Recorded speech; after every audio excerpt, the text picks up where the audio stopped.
Welcome to Chicago Jewish Cafe. Today, it is our privilege and honor to host Dan Diker, who was a former Secretary General of World Jewish Congress, an umbrella group representing numerous Jewish communities and organizations in nearly 100 countries around the world. Dan is a fellow and senior project director at the Jerusalem Center for Public Affairs, where he heads the program to counter political warfare, and specifically BDS.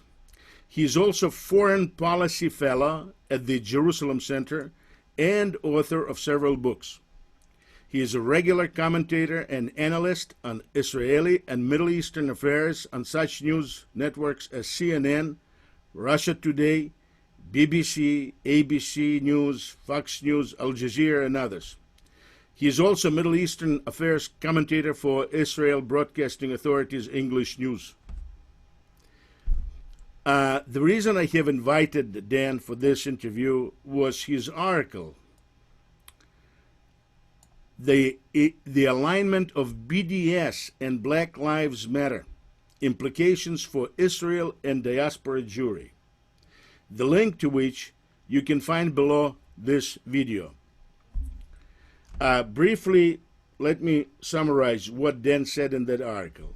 First, despite American Jewish leaders' unequivocal support for the Black Lives Matter, the BLM has failed to respond in kind and confront a surge in anti-Semitic violence by its supporters in the aftermath of the George Floyd death. BLM also acts as a facilitator of ideas pushed by the BDS, casting Israel as an illegitimate white oppressor state, one of the ideas used to justify the replacement of Israel with Palestine. And of course, as always, if it is a problem for Israel, it inevitably becomes also a problem for the Jews outside of that country, as it brands us, that is, members of diaspora Jewry, as white supremacists. Dan, did I summarize what you were trying to say correctly? Yes, you did a very good job, Alexander. Thank you for that very honorable introduction and excellent pressy into our discussion. I think that there's a great urgency to the situation today in the United States, and I'm really delighted to be on Jewish Cafe and to discuss these strategic issues, because I think for some years, Israel and the American Jewish community have been blind to the earthquake that has been developing and rumbling under the feet of both countries. There has been, first of all, a distinction made between being anti-Israel, or what in America has been called critical of Israel or Israeli policy, versus anti-Semitism, when in fact what we are seeing today in living color, very much triggered or exacerbated by the Floyd murder, is a integration of anti-Semitism against Jews with a new anti-Semitism, which is known as collective anti-Semitism, which means that Jews and the Jewish state are being co-equally blamed for being complicit in the Floyd murder, as the most recent example, or if you go back some years, in the larger strategic view of this problem, are basically being complicit in a type of imperial or white imperialism or colonialism, which the Jewish state represents according to this new radical discourse. And that would mean that in order to change the situation the way the BDS movement in the United States wants to, and today, the alignment with BLM is a very, very difficult development.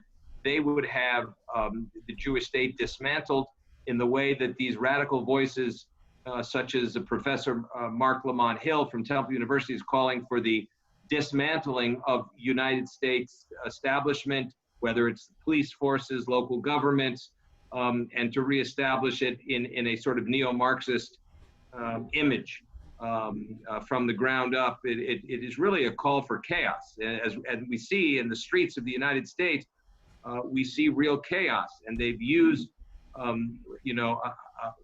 what was, in my view, a terrible case of police brutality in the George Floyd murder, but that has now been taken as an excuse in order to launch massive violence against the American people in, even in those neighborhoods where many African Americans live. We have seen pushback by many African Americans and Hispanic Americans in some of these neighborhoods that are really very upset with what's happened. And then to finish the point, I think that the real problem we face, Alexander, is that Israel does not understand the depth of this violent reaction and what it means for Israel. I understand that many in Israel, as you say, don't understand it. I do not live in Israel. You have a better feeling about it than I do. My main interest is your analysis of the situation in the United States, and what do you believe that American Jews should do about it? What position should we take in regard to these events? Well, you see, the American Jewish community has been in several decades of flux, where in the last 30 to 40, even 50 years, the connection between American Jewish communities, non-Orthodox, conservative, traditional, and Orthodox, has been very much an expression of their connection to the Jewish state.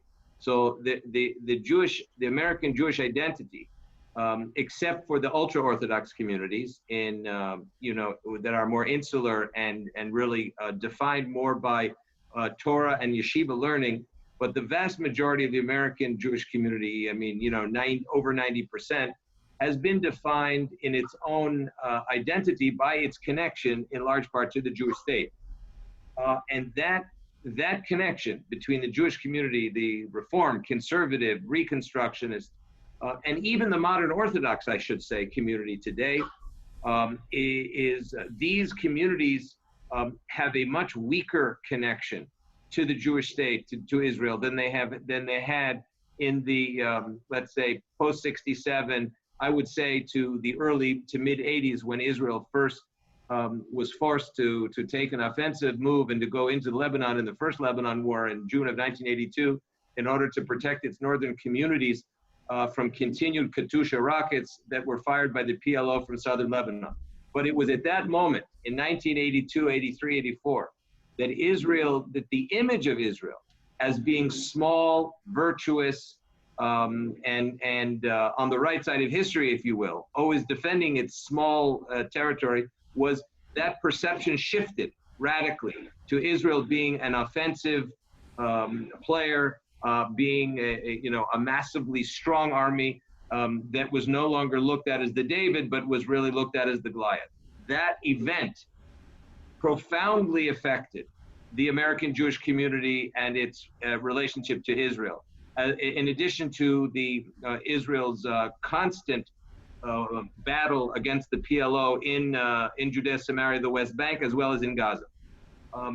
The decision of Israel to move into the Oslo peace process in 2001, I'm sorry, that's incorrect, in 1993, September of 93, and then signing the interim agreement in September of 95, ironically added to the amortization, to the moving away of the American Jewish. Dan, I appreciate your analysis. This is very, very good. But my question was this: what do you think should be the position of American Jews, especially of American Jewish leadership, with regard to BLM, BDS? Of course, most of Jews just reject it completely. But as you said in your article, Black Lives Matter, most of Jewish organizations actively took side of that movement.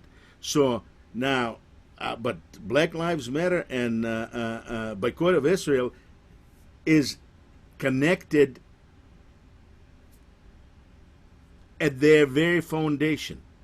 I mean, the people in Black Lives Matter are absolutely 100% supporters of destruction of Israel, Yeah, without any doubt in my I mind. think that's true. I think, no, I think that's a true statement. Let me just back up and say, I think that there's a distinction to be made here.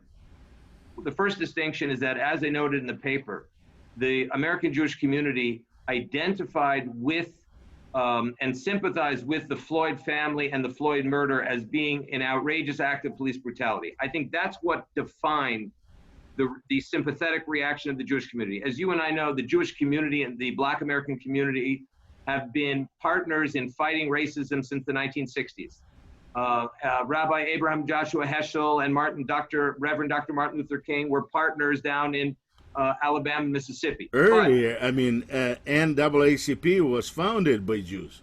And the NAACP in the 1950s. But most expressively in the mid to late 50s and early 60s and the mid 60s and beyond, the Jewish and African American communities were working together to fight racism. That's clear.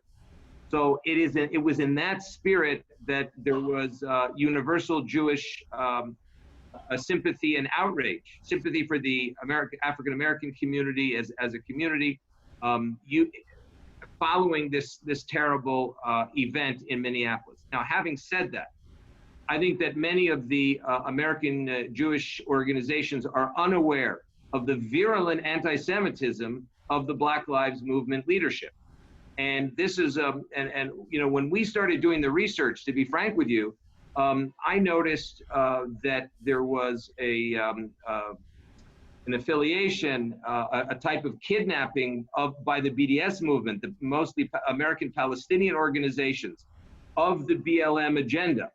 And then the more we looked into it, we saw that there was a convergence and an alignment between the BDS and the BLM leaderships, so that they're really co-equal partners in what is, simply put, virulent anti-Semitic rhetoric towards Jews, and especially with regard to the Jewish state.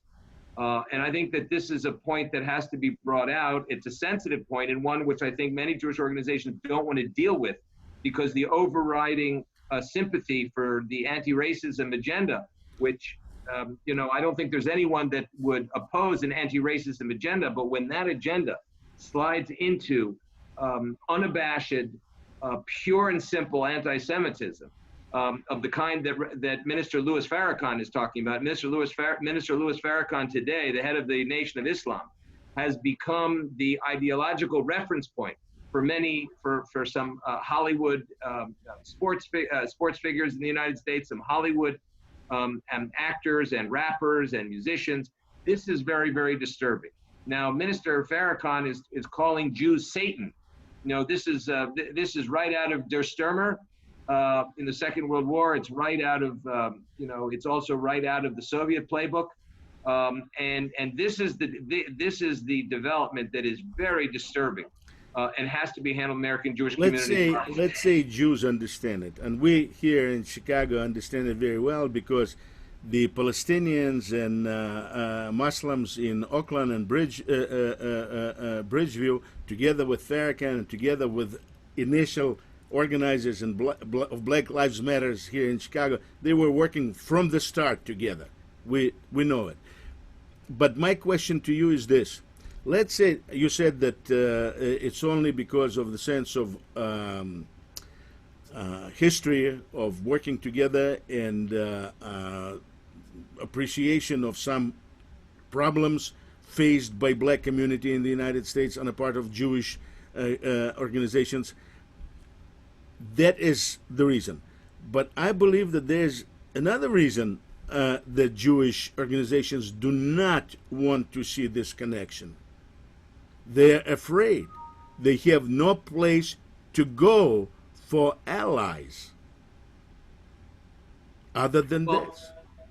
When you say they're afraid, what is the source of their fear in your view? I said, no other place to go for political partners. So, look, today the American Jewish community actually has a lot of other American, adjectival American partners. You know, the Asian American community is not an anti-Semitic community, and one that the Jews would find particularly friendly.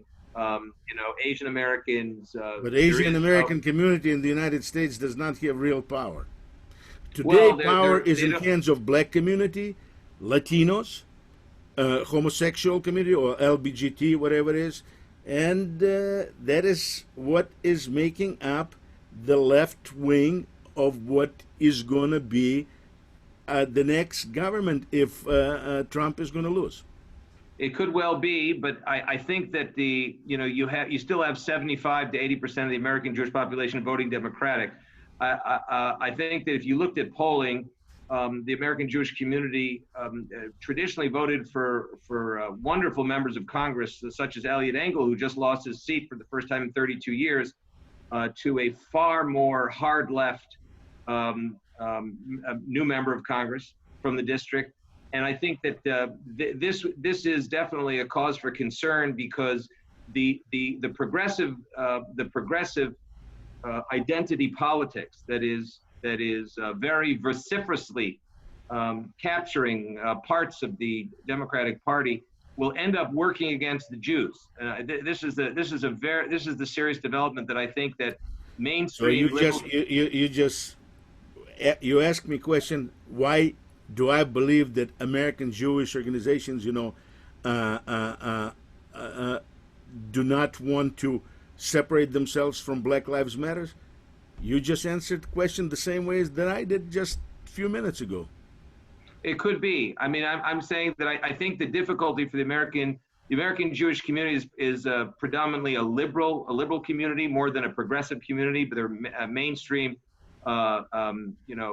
They've backed mainstream moderate democratic ideals, freedom, justice, equality. But those three principles have been taken to radical places, and I think we're just beginning to see now. Frankly, I think it started under the previous administration, which completely turned its back politically on Israel, and I think that what we're seeing in the Trump administration has been for the last almost 4 years a reaction to 8 years of the Obama administration, which really has been protected in terms of its bulletproof vest in the Jewish community by J Street, which has become a gateway organization to the anti-Zionist, the progressive anti-Zionist, and today the radical agenda that we see taking place across American cities. And so I think the refusal of people to understand that an organization like J Street, which is headed by a gentleman that I went to school with, I went to high school with actually in New York, someone who on a personal level I actually admire in many different ways in the past, but I think he's made a terrible, terrible error in judgment, and that his organization is working to increase the divisiveness in the Jewish community, and really to chase young Jews away from the Jewish state, to create actually a hatred for the Jewish state among Jews who might have, who are in the liberal and progressive communities. I think that is a very serious development that's been taking place over the last almost decade, which American Jewish organizations have not known how to deal with. I think that's why we have you here, in order to tell us how to deal with these things. You see, you and I agree on these points, it seems to me, almost completely. In fact, J Street, you mentioned my Soviet background. In the Soviet Union, there was an organization called Yevsektia, which played crucial role in destroying all Jewish communal life in the former Soviet Union after revolution. Now, I'm not calling them kapos. Actually, kapos on my scale of respect get much greater appreciation than J Street or Yevsektia. Why? Because kapos were threatened with death in order for them to act like that. But Yevsektia and J Street are not threatened with death. They are motivated by completely different desire. On the pretext of being good of being following tzedek, following justice, righteousness, truth. They're actually dead set on showing themselves to their partners that they're not really politically for Jewish interests. No, the truth is that you're right. I mean, the truth is that J Street is a recruiting station for the Democratic Party. And what J Street, actually, I'm going to write about this, but I'll actually I'll give you some of the headlines on your program. What J Street has done is to use Israel as a tool in order to recruit people to the Democratic Party. When I say use Israel, I mean to use it cynically, because J Street, in my view, it has reconstructed the idea of what a pro-Israel organization is. When I headed the World Jewish Congress under Ambassador Ronald Lauder, the first order of business was to understand that we, as the largest international Jewish political organization, showed our fealty and support to the sitting democratically elected government in Israel, whether that was from the Labor Party, from the Likud, National Unity, whatever it was. What J Street has done is to recreate Israel in its own image and basically front itself as being Zionist, but they're actually Zionist on contingency. The contingency is that everybody fall in line with J Street's view of the world, which is a progressive left, and even further left than progressive can be argued towards radical notion. If you look at their activities on campus, they chase people away from a Jewish Zionist context into an anti-Zionist context, and their idea is to recruit people into the left flank of the Democratic Party, using the Israeli-Palestinian conflict as a type of a cheese, if you will, to bring them into the orbit. So they are not pro-Israel as we have understood the word pro-Israel in the last 72 years in any way.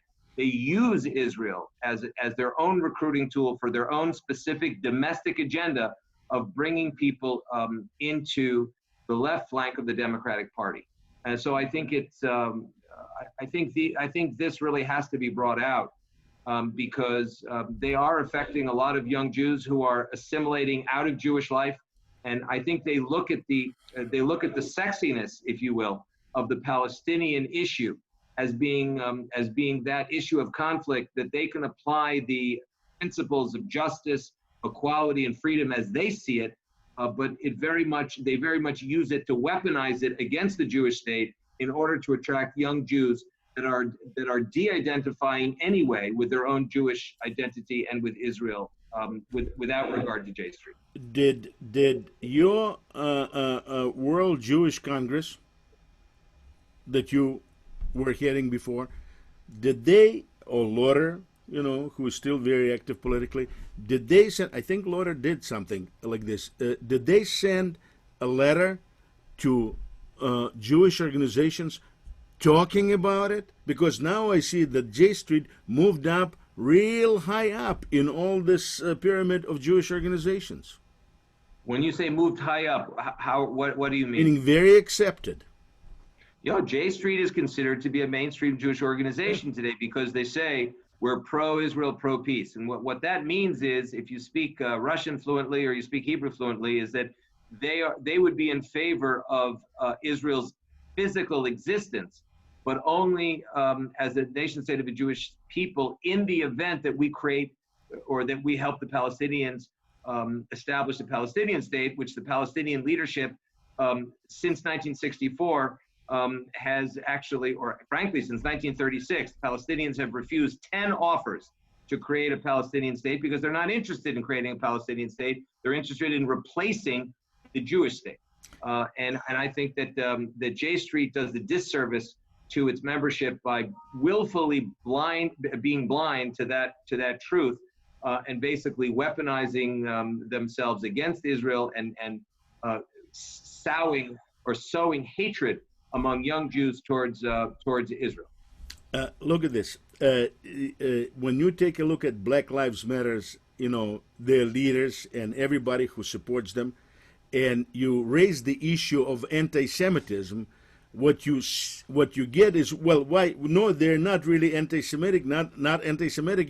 They're only against Israel.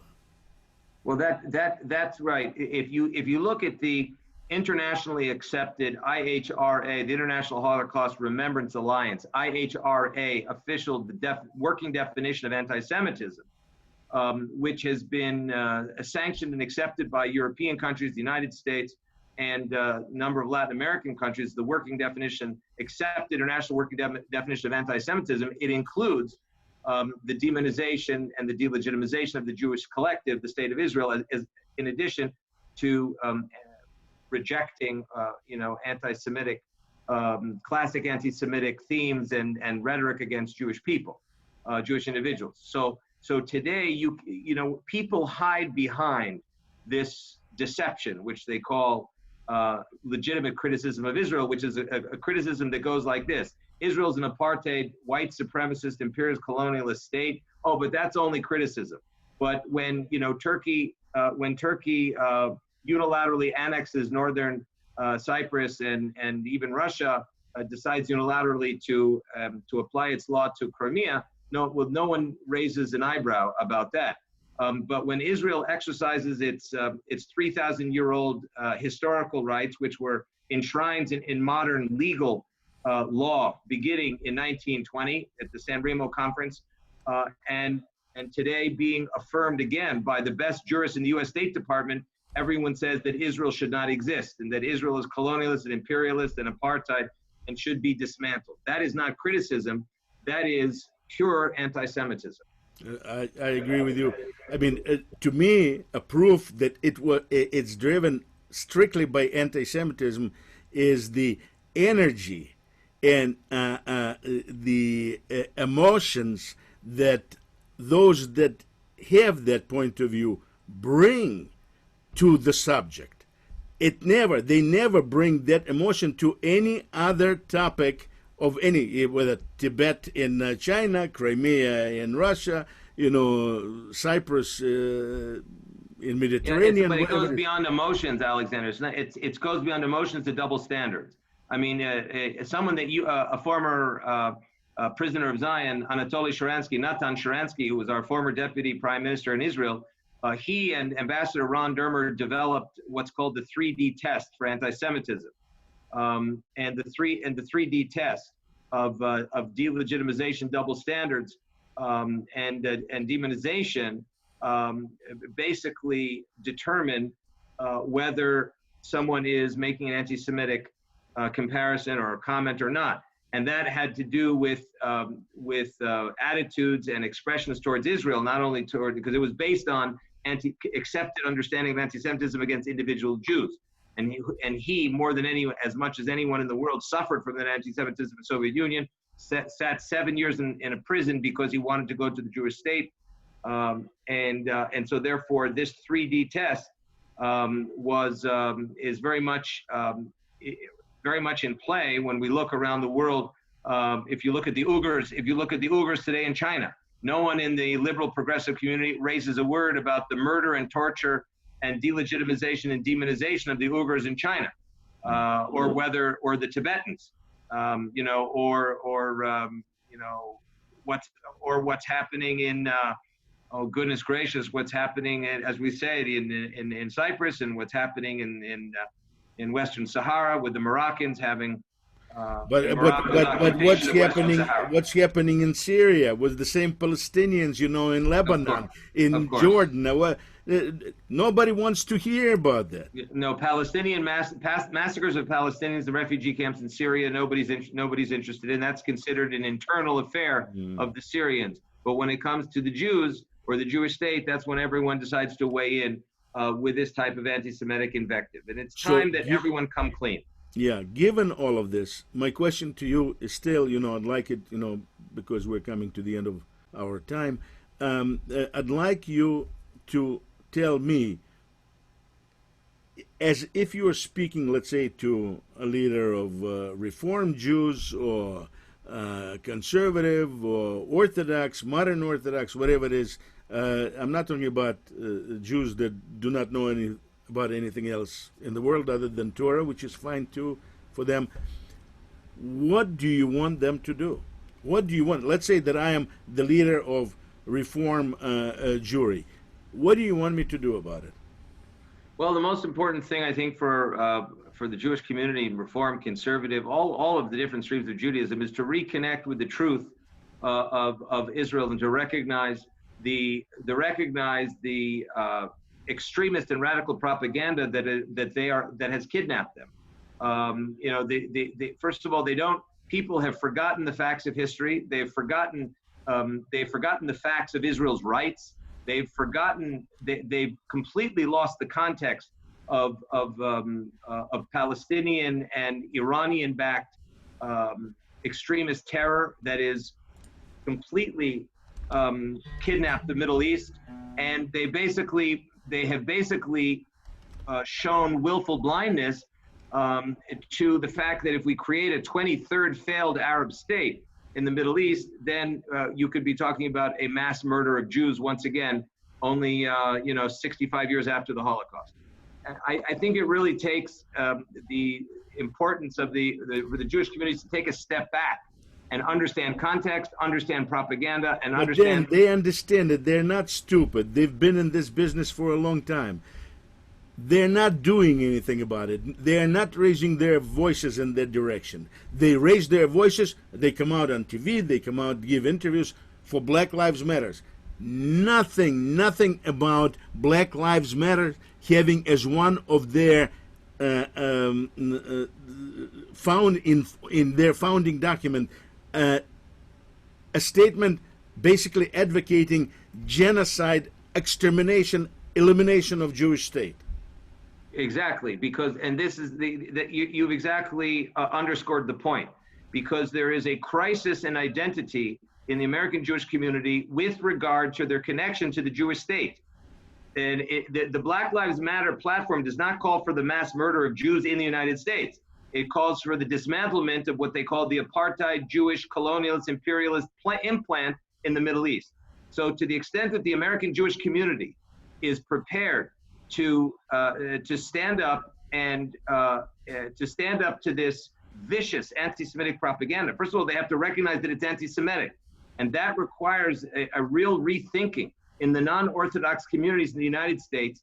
And it's very difficult when Peter Beinart, who is considered the father saint of liberal progressive Judaism, says, I no longer believe in a Jewish state because it occupies and tortures Palestinians in this most ridiculous propagandistic type of non-factual rhetoric. Well, people who have even have far less knowledge than he, and he's motivated by all kinds of principles of universal justice and equality that everyone can agree with, but he's completely wrong when it comes to the state of Israel. He has no context for what he's saying, but it affects the American Jewish liberal community because they look to him as an epistemological authority in all these issues, and he's simply dead wrong on these issues, and he's causing tremendous amount of damage in the liberal community by further reducing the self-confidence in these Jewish communities, and by being shorn of facts, but very rich on a type of J-state fantastical utopia that is very much a neo-Marxist context for Israel that has nothing to do with the reality of the Middle East and nothing to do with the reality that Jews in this country, in the state of Israel, face, where they face almost daily threats of extermination on all of its borders. And because Israel is good at defending itself, it pays a high price for that by people like Peter Beinart that does not place the Israel issue in any kind of context. And because he wears a kippah and he keeps Shabbat, people look at him as an example, when in fact that example is undermining the importance of a Jewish identity that's based on a deep involvement, engagement, and love for the Jewish state. Well, this is going to be the message that I'm going to underline in the title for this conversation. That's the Jewish Cafe. Yeah, thank you very much for having me in the Jewish Cafe. Dan, I thank you very much for coming, for visiting with us, and for answering the questions. And I look forward to more of your articles and more of your speeches. And more of the work, good work that you've been doing, and I know you'll keep on doing. Thank you very much. The very best, and as they say in China, sei gesund. Thank you. God bless. Shalom, shalom, Yerushalayim.